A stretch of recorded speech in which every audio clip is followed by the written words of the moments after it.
Recuerden que en la parte de cardiovascular, en esa sección, nosotros habíamos hablado de lo que era la enfermedad aterosclerótica y de lo que era la hipertensión arterial.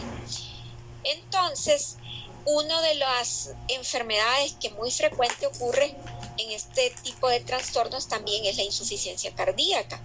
Antes de entrar de lleno a lo que es la insuficiencia cardíaca, quiero explicarles un poquito refresquemos anatomía para que ustedes también comprendan por qué se presentan los síntomas. Recuerden que nosotros tenemos a nuestro corazón, que es el órgano que trabaja como una bomba en nuestro organismo, enviando la sangre del corazón hacia las arterias que distribuyen toda la sangre, pero al mismo tiempo haciendo labor de succión entre comillas, porque el corazón también recibe la sangre que proviene de todas las partes del cuerpo, que son las venas. Entonces, nuestro corazón tiene la función de enviar la sangre a través del sistema arterial, sale por la famosa arteria aorta, y de ahí distribuye tanto la sangre para la cabeza, para los miembros inferiores, pero también recibe la sangre que viene de nuestro organismo, ya la que fue a entregar el oxígeno, recibe, como dicen, la sangre que ya está más cargada de dióxido de carbono porque ya fue a entregar el oxígeno y recogió, como dicen, los residuos de dióxido de carbono de la producción del metabolismo. Entonces, toda la sangre de la vena vuelve a llegar hasta el corazón nuevamente. Y el corazón también hace una fuerza, pudiéramos decir, como de succión, una fuerza negativa para que pueda haber un retorno adecuado de la sangre que viene por las venas y cae en el corazón. Pero se habla que el corazón es un circuito cerrado, un sistema de circuito cerrado, pero tiene, podríamos decir, este circuito dos secciones, una circulación que se considera la circulación mayor y la circulación menor. Y es que la sangre, cuando el corazón recibe toda la sangre que viene de la cabeza, del tronco, de miembros inferiores, de miembros superiores, la manda a través de la arteria pulmonar nuevamente a los pulmones para que esta sangre se pueda oxigenar adecuadamente y nuevamente a través de las venas pulmonares, o sea, las venas que regresan del pulmón al corazón, regresan nuevamente, caen en el ventrículo izquierdo, que es este, pero aquí ya cae la sangre oxigenada y luego el corazón la vuelve a mandar a todo el organismo, ¿verdad? Entonces, hay una circulación menor, que es la que va del corazón hacia los pulmones y viene de regreso, y también la circulación mayor, que es la que sale del corazón y va al resto del organismo y regresa nuevamente al corazón. Entonces, el corazón, cuando está en diástole, que es cuando recibe la sangre, ¿verdad? Normalmente, este músculo que está acá, que es el miocardio, se mantiene, como dicen, contraído, pero una vez que la sangre regresa al corazón y que se produce la diástole, entonces el corazón recibe toda la sangre y se dilata para recibir, como dicen, para captar la sangre, y luego se vuelve a contraer en la sístole para enviarla al resto del organismo. Entonces el corazón se contrae, se contrae para enviar la sangre a través de la sístole y se relaja para recibir la sangre a través de la diástole. Eso cuando un corazón está funcionando normal. Pero cuando hay una insuficiencia cardíaca, ese trabajo, el corazón ese trabajo que hace el corazón empieza a disminuir su eficiencia y ya no tiene la capacidad adecuada para empezar a bombear la sangre hacia el organismo, y entonces también incluso pierde la capacidad para poder recibir y, podríamos decir, succionar toda la sangre del torrente venoso y recibirla nuevamente el corazón. Entonces el corazón viene haciendo como el trabajo también de una cisterna. Recuerden que la cisterna nos ayuda también a mandar la sangre al segundo piso, al tercer piso, a mandar el agua. Entonces el corazón va perdiendo también esa fuerza, ¿verdad? Entonces la insuficiencia cardíaca se define como la incapacidad del corazón de proporcionar el flujo sanguíneo necesario para el organismo, ¿verdad? Causando los síntomas clásicos que se presentan en un paciente con insuficiencia cardíaca, como es la disnea, el cansancio y la retención de líquidos. Entonces, la disnea es una dificultad para respirar, ya todos lo sabemos. La disnea muchas veces puede tener un origen pulmonar cuando hay una enfermedad pulmonar grave, pero también hay disnea cuando hay un problema cardíaco grave que hace que no se produzca una buena oxigenación porque el corazón no puede enviar adecuadamente la sangre. Pero claro, hay pacientes que pueden tener los dos problemas, tanto un problema pulmonar como un problema cardíaco. ¿Cuál es la causa de la insuficiencia cardíaca congestiva? Pues las enfermedades que habíamos visto anteriores, una hipertensión arterial maltratada que nunca se controló, puede llevar a que el paciente sufra de una insuficiencia cardíaca. Una enfermedad ateroesclerótica, recuerden que ateroesclerosis es cuando las placas de colesterol se acumulan en las arterias y nos vienen a producir enfermedades como angina o como infarto. Esto también puede hacer que se llegue a producir una insuficiencia cardíaca en el paciente, porque si un paciente tiene un infarto de una gran parte del músculo cardíaco, entonces ese músculo queda dañado y pierde su capacidad para contraerse y para relajarse.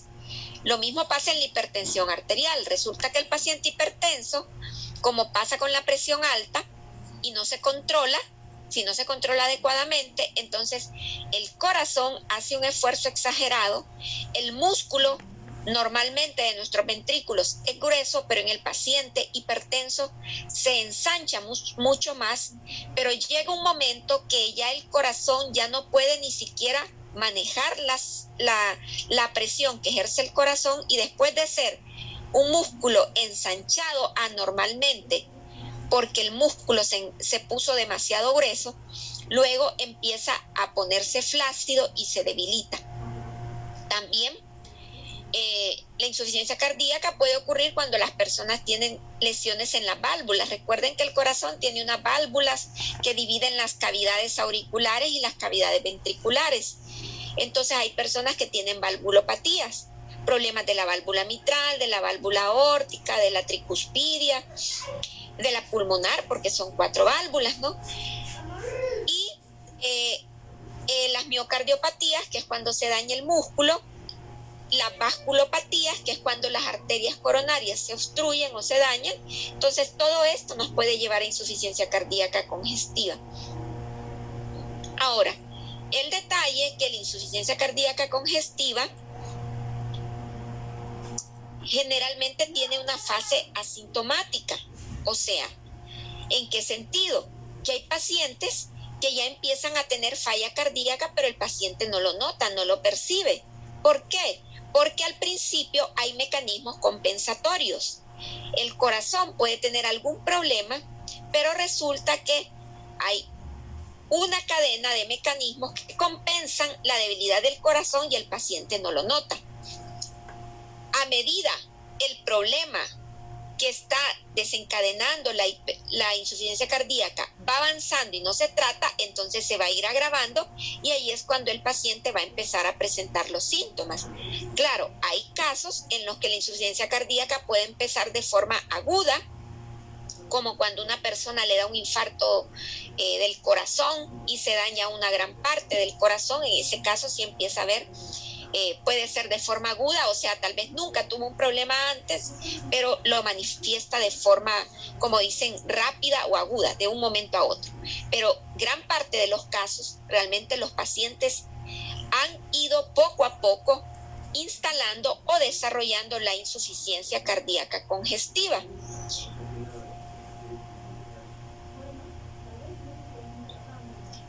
Bueno, había explicado ya que hay mecanismos compensadores al inicio del sistema nervioso simpático, del sistema renina-angiotensina y del sistema de citocinas y péptidos natriuréticos, que son unas sustancias, como dicen, que mientras empieza el problema a nivel del corazón, ayudan a darle fuerza para que puedan sacar, como dicen, la tarea o el trabajo de distribuir y recoger toda la sangre en el organismo.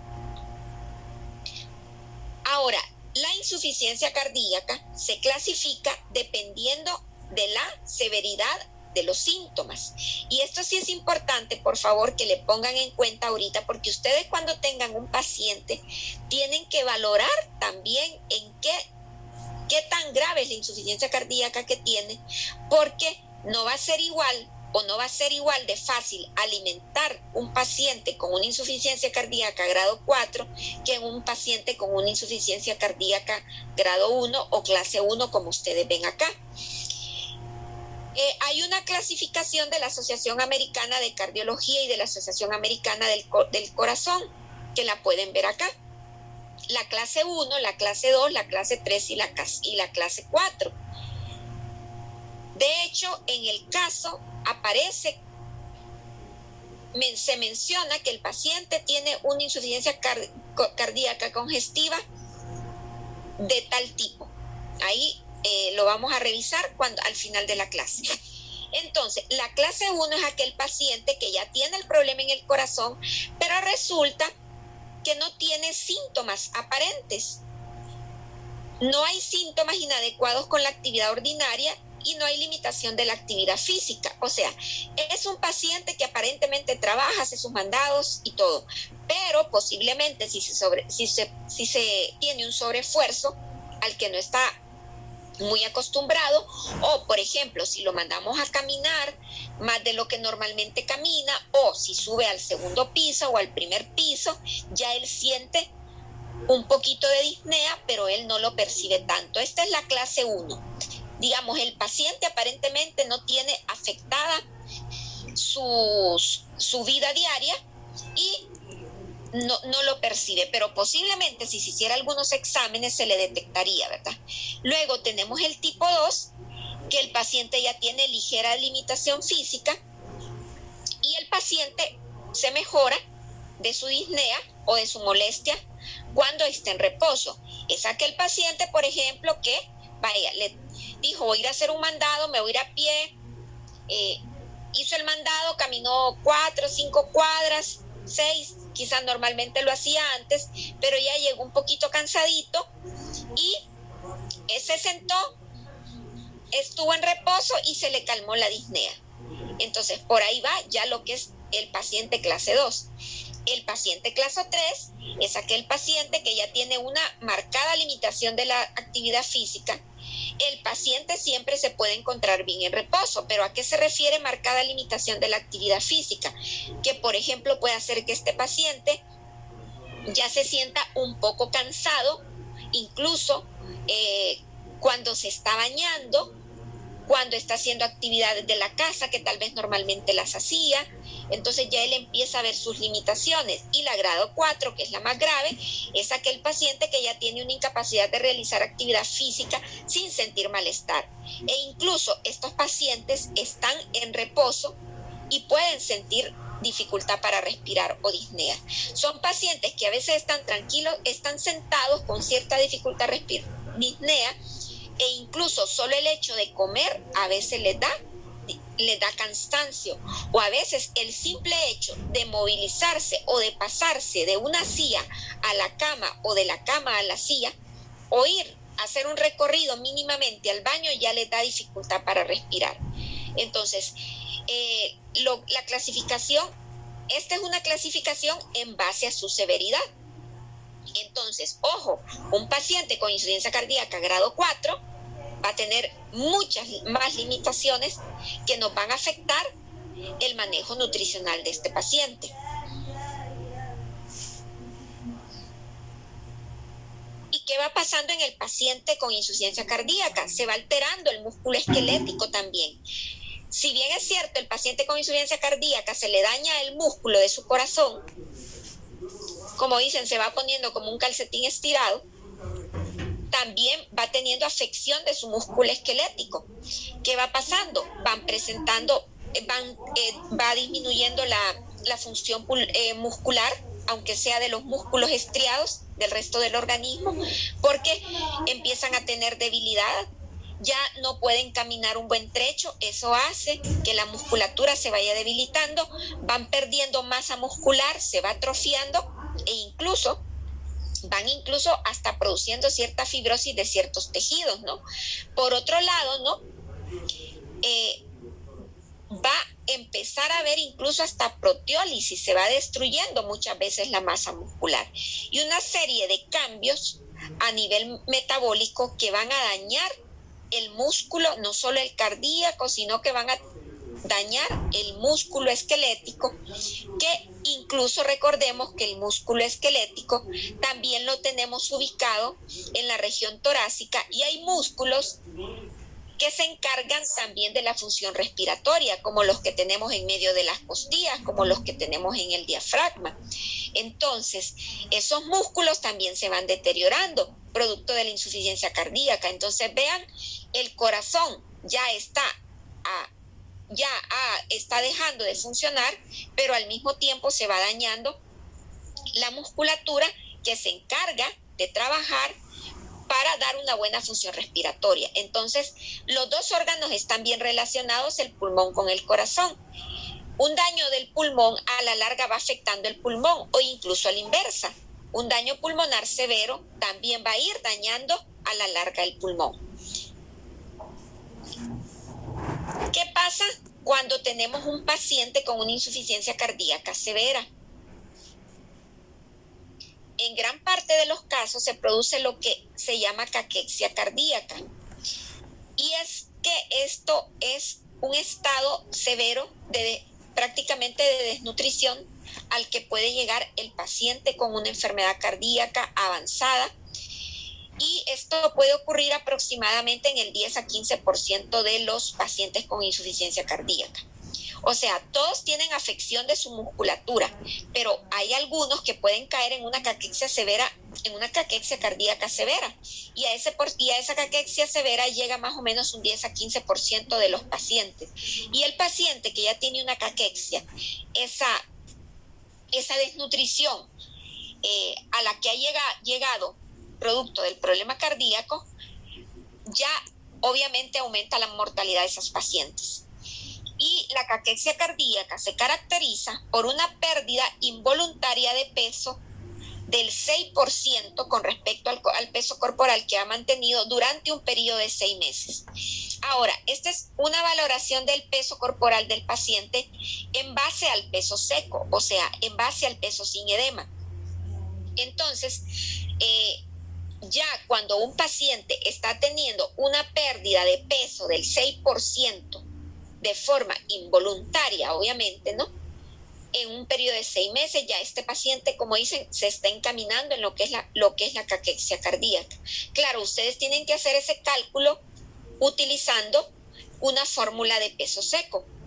O sea, van a pesar al paciente con edema, pero ustedes tienen que ese peso con el paciente con edema tienen que ajustarlo a través de una fórmula para peso seco o una fórmula que se puede utilizar para obtener el peso en paciente con edema, ¿verdad?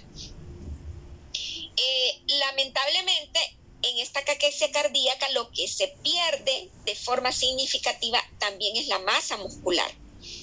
Y esta pérdida de la masa muscular, pues obviamente va a empeorar la insuficiencia cardíaca, porque recordemos, se pierde el músculo estriado, pero también se va deteriorando mucho más el músculo del corazón, que es el miocardio. O sea, la afección muscular de por sí se produce por la propia enfermedad cardíaca, pero al mismo tiempo la caquexia cardíaca va produciendo afección muscular.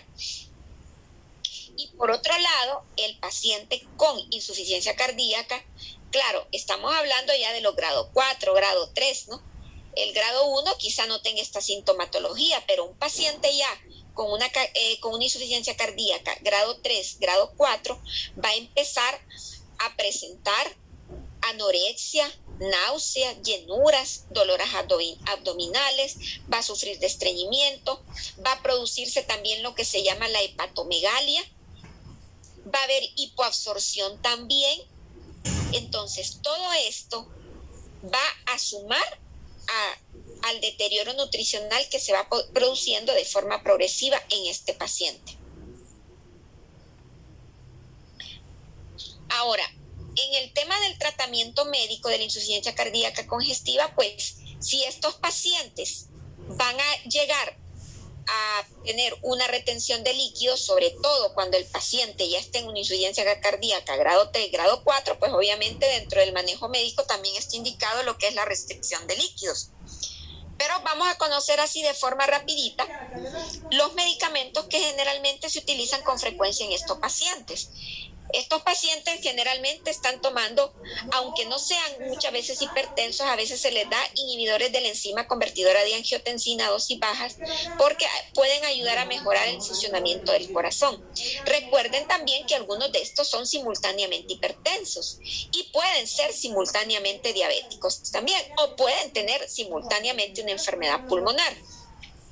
Otro tipo de medicamentos que se utiliza con frecuencia en estos pacientes son los beta bloqueantes, que son medicamentos que también se utilizan para controlar hipertensión arterial, pero también, de acuerdo a las dosis, también pueden ayudar a mejorar un poco la insuficiencia cardíaca congestiva. Se utilizan también otros medicamentos que se catalogan dentro del grupo de los bloqueantes de los receptores de angiotensina. Y también se utilizan diuréticos, vasodilatadores, y también estos pacientes muchas veces cuando ya están en estadio 4 necesitan de la mano el oxígeno suplementario. Ya no pueden, para mejorar su disnea, ya tienen que depender de un oxígeno suplementario, o sea, ya no pueden estar, como dicen, oxigenar de forma adecuada solamente con el oxígeno ambiental, y entonces son tratados con oxígeno suplementario muchas veces, ¿no? Perla creo que levantó la mano, le doy el chance. Sí, buenas noches, doctora. Tenía una consulta. Perla, disculpe, yo no sé qué problema tengo yo, pero yo soy la que estoy escuchando poco. ¿Me puede hablar un poquito más fuerte? Ahorita, buenas noches. ¿Me escucha mejor? Sí, es que yo creo que el problema es mío. Permítame. Pero escucho, solo que le digo que hable un poquito fuerte por mí. Ok, ¿ahora me escucha bien? Ahora escucho mejor, pero es que yo creo que el problema no es suyo, es mío. Bueno, no, gracias. Sí, con el tema anterior de la caquexia cardíaca que nos estaba hablando, una de las maneras, o sea, ¿cómo vamos a determinarlo? A través cuando ya tengamos el peso seco, claro, uno de los primeros sería a través del IMC, ¿verdad? Que lo podríamos saber. Exacto. Ok. Sí, eso a través del índice de masa corporal. Sí, porque a veces el paciente, miren, es terrible cómo a veces los pacientes con insuficiencia cardíaca que tal vez están en caquexia, que no tienen edema, pero se descompensan, de la noche a la mañana, como dicen, amanecieron con un edema terrible. O sea, es bien dramático cómo hacen el edema esos pacientes. Entonces a veces los ven que están, como dicen, secos, sin edema, pero apenas se descompensan, ya sean porque se empeora el cuadro o porque también mucha gente pues no es muy adherida al tratamiento, entonces hace que hagan unos edemas terribles y ganan un peso solo por edema exagerado, ¿no? Bueno, entonces, una cosa que hay que tener en cuenta en estos pacientes con el tratamiento, en el tema del tratamiento nutricional, es que, por ejemplo, hay que brindarles todo lo que es el famoso proceso de asistencia nutricional que habíamos visto al inicio, ¿no? Obviamente hay que hacer una evaluación, un diagnóstico, un monitoreo y diseñar una estrategia que debe de ser constante. Eso es lo ideal. Sabemos que nuestros escenarios son totalmente diferentes. Se recomienda incluso que a estos pacientes se les vigile el peso diario antes de comer y después de orinar. Eso es lo que dice Kraus. En la práctica esto no se da. Los pacientes, incluso ni el familiar aunque uno le asigne la tarea de pesarlo cada 3 días, es terrible, ¿verdad? Pero un paciente, por ejemplo, por lo menos cuando está en el entorno hospitalario, y eso sí sucede, incluso desde hace mucho tiempo, yo recuerdo, en el paciente en una sala, en algunas salas de hospitalización de la escuela o del cardiopulmonar, a los pacientes se pesan a diario para estar viendo cómo va disminuyendo el edema, sobre todo, ¿verdad? Porque hay que estar vigilando el edema de estos pacientes, y una forma de hacerlo pues a través del peso diario, e incluso se les cuantifica diuresis, se les cuantifica ingesta de líquido, y se les cuantifica también excretas, o sea, diuresis, sudor o pérdidas en diarrea o en vómito o en lo que hayan tenido, ¿no? Hay una situación también que tenemos que saber. Por ejemplo, es cierto que hay pacientes que van a desarrollar la caquexia y van a empezar a tener, obviamente, un problema nutricional severo, pero también podemos tener pacientes con insuficiencia cardíaca congestiva que estén en sobrepeso e incluso obesidad, ¿no? Pero, si bien es cierto, la pérdida de peso les va a ayudar, nosotros también tenemos que tener cuidado si a un caso queremos que disminuya su peso para que mejore un poco la función cardíaca, ¿verdad? Con el tema de la restricción calórica, porque estos pacientes con facilidad van a tener catabolismo rápido. Entonces, es cierto, tenemos que mejorar su peso si están en obesidad, pero en todo caso hacerlo no tan a la carrera y de forma lenta. O si es un sobrepeso ligero, quizá mejor así dejarlo posiblemente, porque estos pacientes la restricción calórica puede hacer que se acelere su catabolismo. Sobre todo sabemos de que hay una pérdida de masa muscular franca mucho más marcada en estos pacientes. Como les digo, más del 50% o quizá alrededor del 50% van a caer en desnutrición, pero hay un porcentaje que siempre se quedan ahí, como dicen, en sobrepeso o con algún grado de obesidad. También dentro del manejo nutricional tenemos que ver que estos pacientes casi siempre, bueno, no casi siempre, pero pueden tener dislipidemia y aterosclerosis. Entonces tenemos que dar una dieta cardiosaludable, pobre en grasas saturadas, pobre en grasas trans, regular el colesterol. Recordemos que con lo del colesterol pues ya no hay tanto, ya no se sataniza tanto lo del tema del huevo, sobre todo, ¿verdad? Pero el colesterol de origen cárnico sí nos puede dar problemas, porque acuérdense que todas las carnes vienen acompañadas de grasas saturadas, ¿no? Alimentación rica en fibra, cereales integrales, frutas, hortalizas y verduras. Pero ojo, aquí quiero hacer un paréntesis. En estos pacientes nosotros tenemos que estar pendientes de los niveles de potasio y los niveles de sodio y los niveles de otros electrolitos. Si bien sabemos de que las hortalizas y las verduras nos dan un aporte muy rico en potasio, en magnesio, que nos va a ayudar a controlar el tema de la hipertensión arterial, también estos pacientes, cuando ya están en insuficiencia cardíaca congestiva grave, tienen inestabilidad o dificultades para el control electrolítico.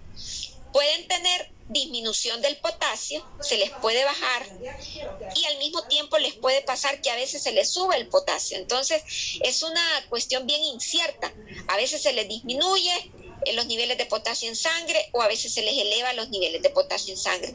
¿Qué pasa?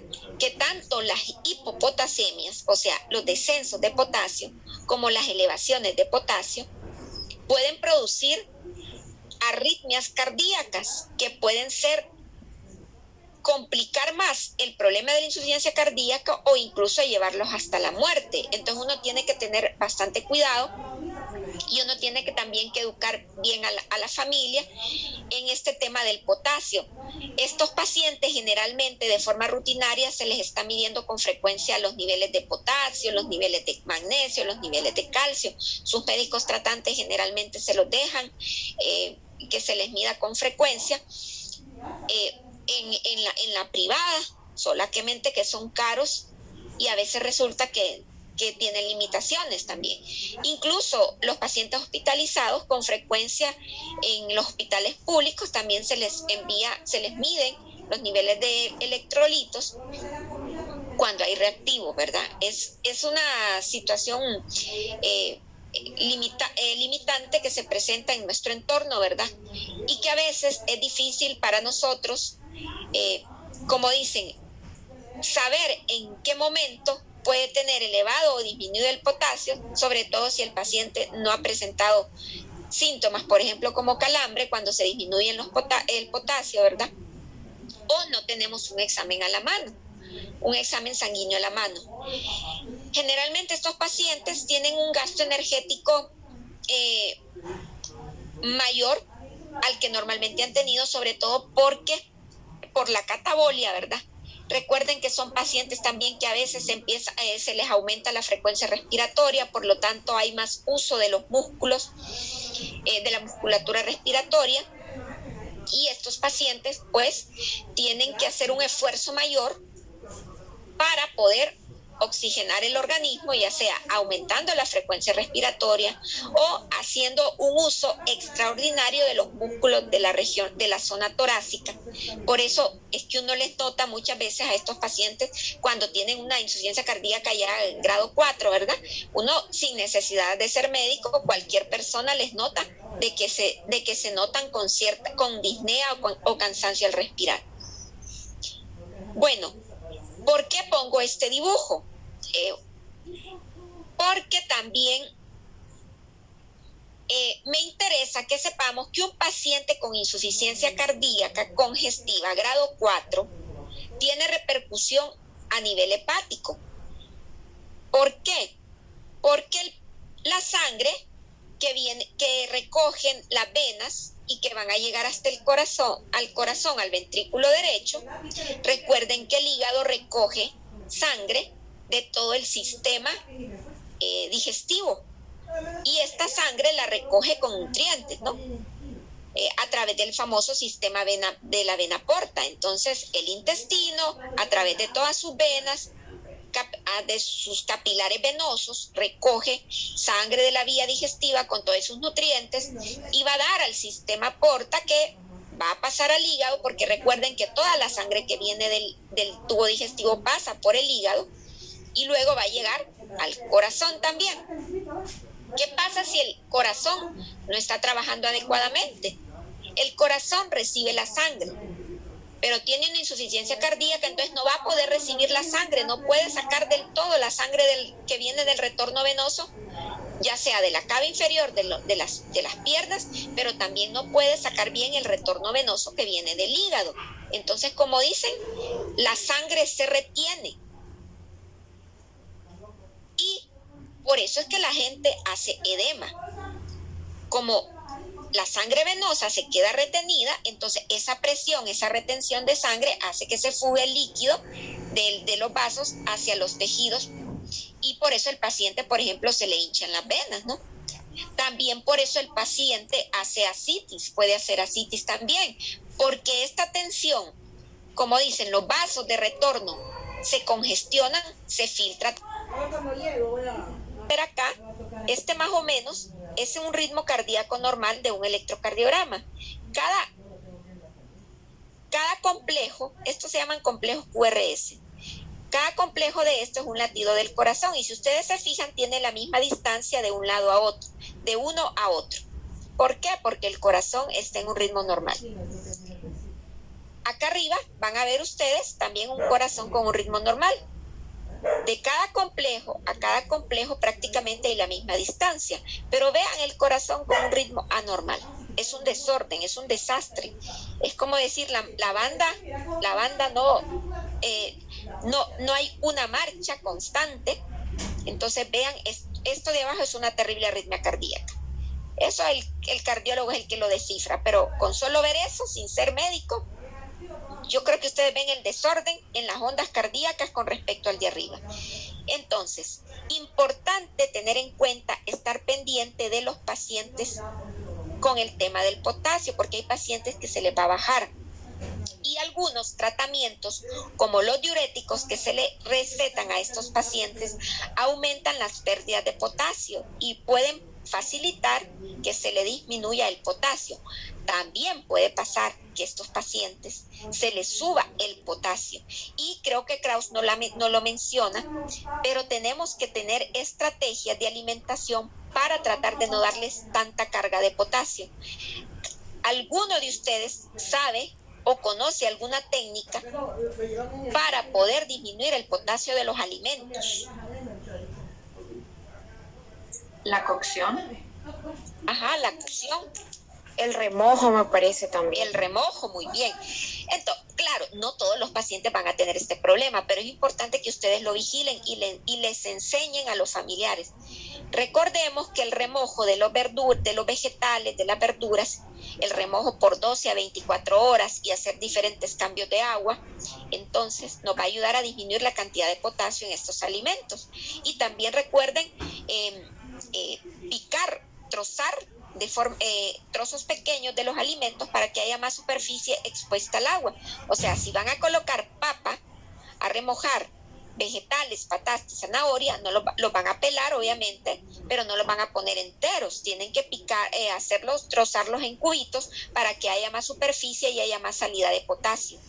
Y si se van a recomendar cocidos, porque con la cocción en agua también se pierde un poco más de potasio, y botarle el agua del cocimiento también. Las recomendaciones de sal, revísenlas ahí en el libro. Esto está en el libro de Krauss. Importante tener en cuenta cuánto más o menos tiene una cucharadita de sal, que es 6 gramos de cloruro de sodio, y recuerden que dentro del cloruro de sodio, pues, más o menos el 40% corresponde a sodio, ¿verdad? Entonces, estos valores están en el libro, pónganles atención. El etiquetado, ¿verdad?, de sodio, que hay que enseñarle a los pacientes también, ¿no? Y en el tratamiento nutricional, ya sabemos el tema de la restricción de sodio, el tema del alcohol, pues obviamente a estos pacientes se les va a restringir el consumo de alcohol, aunque se habla de que una cantidad de una porción al día, pues no va a tener un gran efecto, pero obviamente no nos vamos a restringirles el alcohol. Con el tema de la cafeína también hay bastante discrepancia, ¿verdad? Porque la cafeína consumida en exceso puede contribuir a que se desencadene una arritmia cardíaca, ¿verdad? Sin embargo, hay estudios que dicen que la cafeína puede tener algún beneficio, pero ojo, cautela con la cafeína, quizá una taza de café, dependiendo del grado también de insuficiencia cardíaca, también hay que ver eso, ¿verdad? Quizá una taza de café en un paciente con una insuficiencia cardíaca leve, pues no va a tener gran impacto posiblemente, pero una insuficiencia cardíaca grado 4 sí puede producir problemas. O también recordemos, necesitamos nutrir al paciente. Con una taza de café estamos ocupando el volumen de otro alimento que quizá vaya a ser de un alimento con alto valor nutricional. Entonces nos quita también espacio, nos quita volumen. El calcio en estos pacientes, recordemos, tienen problemas de absorción. La pérdida de peso lo lleva también a que hay un deterioro de los niveles de calcio y aumentan los problemas de osteoporosis. Me gustaría, ¿alguien leyó sobre la arginina? De casualidad. Es precursora del óxido nítrico. Exacto, la arginina es una precursora del óxido nítrico. Recuerden que el óxido nítrico tiene una función a nivel endotelial que lo que hace es que dilata, ¿verdad? Por lo tanto, mejora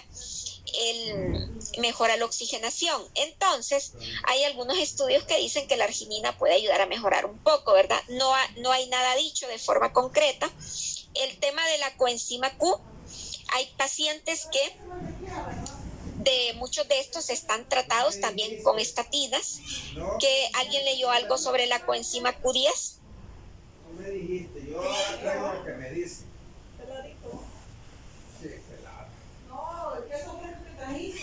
A mí, bueno, solo recuerdo que tiene un efecto cardioprotector, pero no sé, no me acuerdo exactamente cómo es. Sí, se ha visto que puede haber algún efecto cardioprotector. y que posiblemente pudieran tolerar un poco mejor el ejercicio, pero también la coenzima Q10, nuestro organismo produce cierta coenzima Q10. Se le llama coenzima antienvejecimiento, entre comillas, ¿verdad?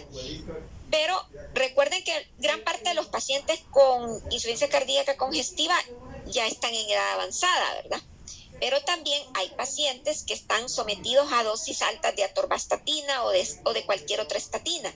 Y en estos pacientes disminuye también la coenzima Q10 por efecto de las de las estatinas. Entonces, posiblemente, decimos posiblemente porque tampoco no hay estudios concretos ni evidencias científicas fuertes de que realmente suplementar pueda tener algún beneficio.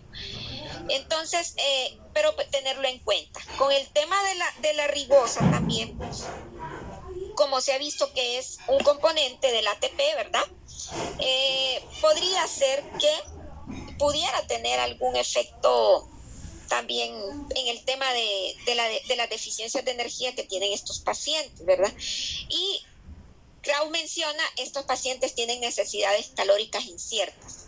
Lo que decía Perla, hay incertidumbre realmente, porque a veces nos cuesta, para nosotros es difícil calcular las necesidades calóricas de estos pacientes, ¿no? Sobre todo cuando no tenemos las famosas calorimetrías indirectas, ¿verdad? Pero vamos a tener necesidades calóricas inciertas en estos pacientes, porque hay días que pueden tener el metabolismo más alto que otros días pueden tener acentuado el catabolismo, dependiendo de si están descompensados o compensados. La grasa, se ha visto los beneficios de los pescados y las fuentes de omega 3. Considerar estrategias de alimentación. Estos pacientes va a ser difícil la alimentación, porque la misma sintomatología nos va a entorpecer la actividad de alimentación. El folato, la vitamina B6 y la vitamina B12 también pueden, tienen realmente beneficios. ¿Alguien recuerda o leyó la parte de los folatos?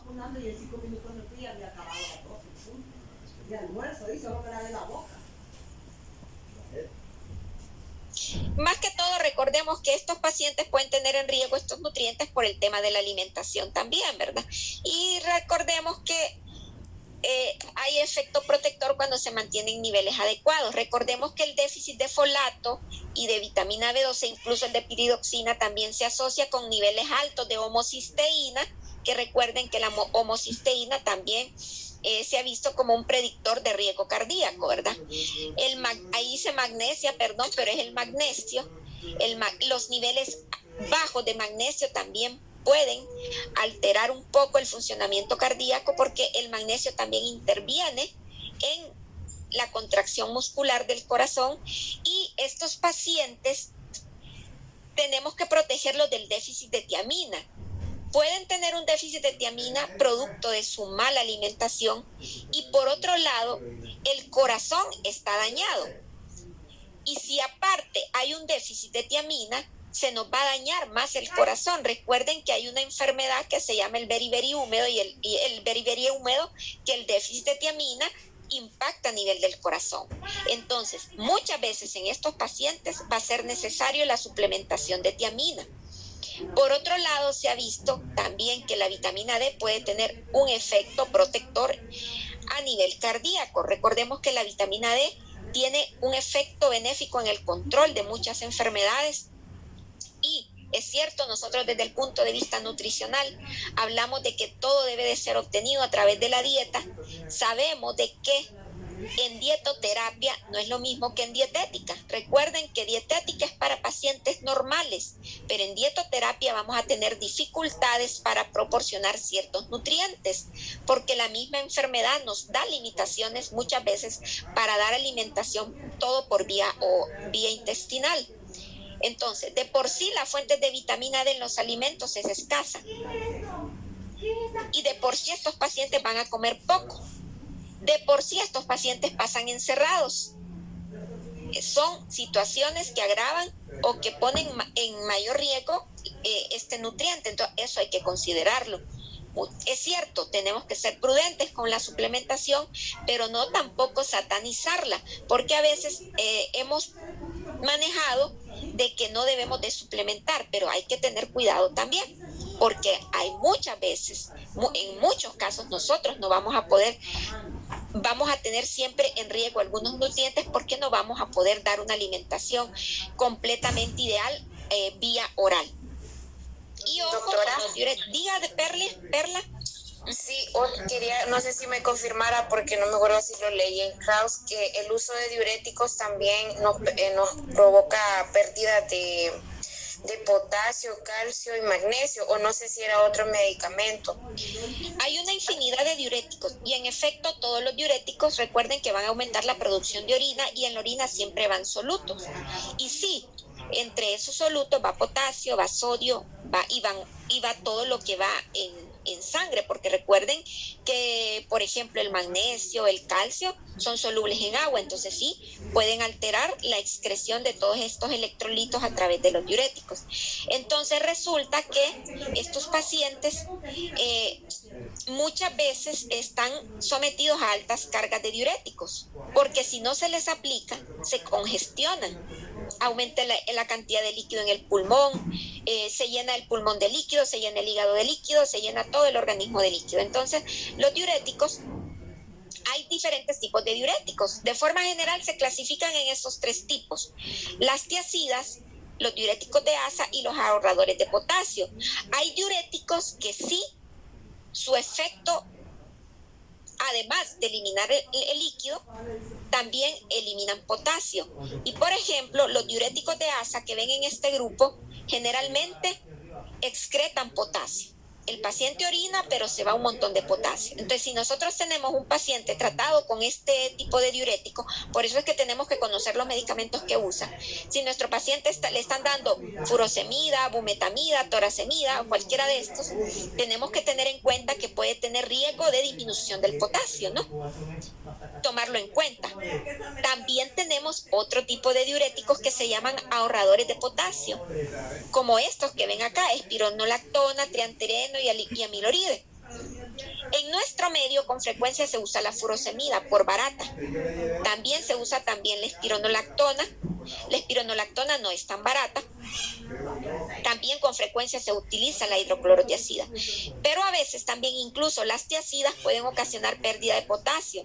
Pero a veces también las tiacidas, como se alteran los mecanismos de regulación en estos pacientes, también pueden contribuir a que se suba el potasio. Es que estos pacientes son bien inestables, son bien inciertos. Pero entonces nosotros siempre tener en cuenta, revisar qué medicamentos está tomando para alertar también al familiar que tenemos que estar pendiente de los niveles de potasio. Casi siempre el médico se los deja monitoreados y decirle a ellos que nos tienen que estar reportando. Pero en sí, los diuréticos contribuyen a la pérdida no solo de potasio, sino que de todo lo que es soluble en agua, porque recuerden que la orina se lleva un montón se lleva varias cosas, ¿no? Bueno, revisen lo que es el algoritmo del manejo nutricional. Hasta aquí quedamos. Revisaríamos mañana el caso porque ya son las 7, el caso de cardíaco, ¿verdad? Para ver las preguntas, y espero que lo de hoy